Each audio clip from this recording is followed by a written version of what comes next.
There are no strings on me.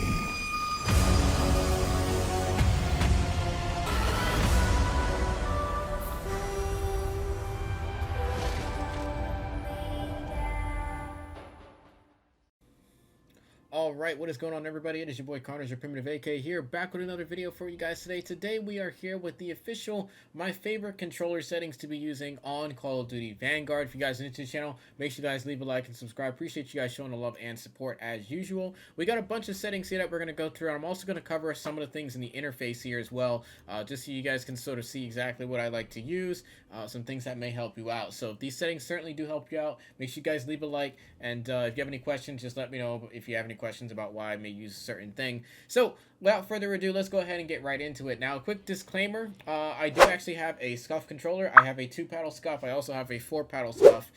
So some of the settings are tailored for people that are using SCUF controllers, but if you don't have a SCUF, don't worry, I'll try to cater to that as well. So obviously your aiming input device controller, your sensitivity is going to be subjective. You're going to want to test around and play around with this. Usually if you played Cold War, whatever your sensitivity was in Cold War, you want to dumb that down to about 1 less. So in Cold War I played on a 7, so we're going to bring this down to about a 6. Ground vehicle sensitivity multiplier, just leave that on default. Air, also default. ADS sensitivity multiplier, bring that down to about 0.9. This is just so that way when you ADS, your sensitivity while you're ADSing is going to be slightly slower than a 6. So it's going to be 90% of whatever 6 is. So that's basically what that is doing. Custom sensitivity per zoom, leave that on off. You don't really need to change any of this stuff, so just leave that as is. Button layout, if you have a SCUF controller, you want to play on default. If you do not have a SCUF, you'll want to play on tactical. Some people also do play bumper jumper, but I tried playing bumper jumper and I wasn't really a fan. So like I said, it's really up to you, but personally, if you don't have a SCUF, I would just go with tactical. That's just me, though.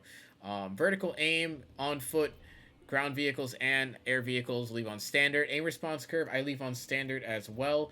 There's really no need to mess around with any of these things. If you want traditional COD, where it gives you basically, standard aim assist, you'll want to leave that just on standard. You don't want to change it to linear, and you certainly don't want to change it to dynamic in that case. Moving on here for our controller vibration, you want to make sure that is off. Do not turn that on at all. Just leave it off. I don't care what you say, or if you think that it's helping you, it doesn't. Just turn it off. All right. Weapon fire threshold, you want to leave this on off. And basically, that's essentially for those that may play PS5, that's essentially the trigger effect where it changes the sensitivity of the trigger when you're doing that, so you want to make sure that's off.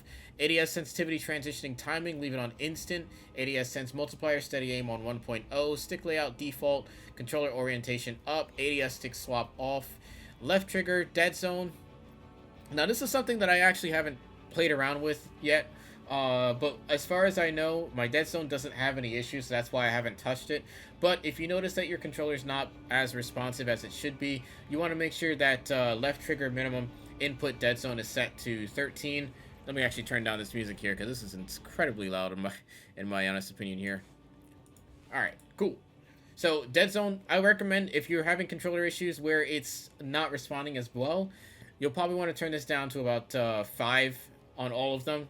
But that's really up to you. Like I said, I haven't had any issues, so that's why I'm just leaving it as is. I'm not really touching it. For your gameplay, you want to make sure target aim assist is on, obviously. ADS aim assist on. Weapon mount activation, ADS melee. Weapon mount movement, exit on.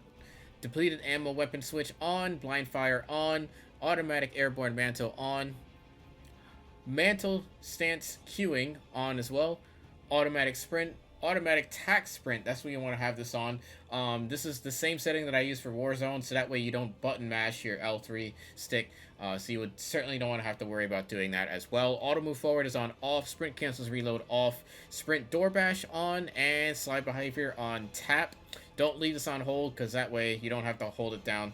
So that's basically what that's doing there. ADS site.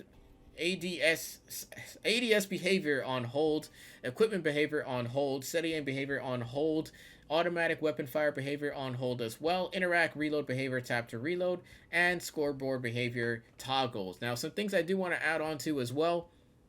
For your menu text size, leave it on default. I actually do have my subtitles on because I like to keep track of what's going on throughout the game, because a lot of times there's so much going on throughout the game that I can't necessarily hear when a streak is being called in, and especially if, since I'm going for, you know, camos and whatnot, being able to hear information when a UAV is being called in and be able to see the text on my screen is certainly helpful as well, so that way I can keep track of what's going on throughout the game. But once again, you don't need to have that on. It's really entirely up to you. I just prefer to have it on. That's just really, you know, that's just how I like to run with it. But anyways, guys, that's pretty much it for my controller settings there. Hopefully you guys learned something new. It's really just the same settings from Cold War, except a few changes to both sensitivity and also the aim assist. But for the most part, that's about it, guys. I'll do a video covering the best graphic settings as well. Make sure you guys stay tuned for that. Turn on those post notifications so you guys don't miss it. And I'll catch you guys in the next one. It's your boy Connor, your Primitive AK, signing out. Peace out, fellas.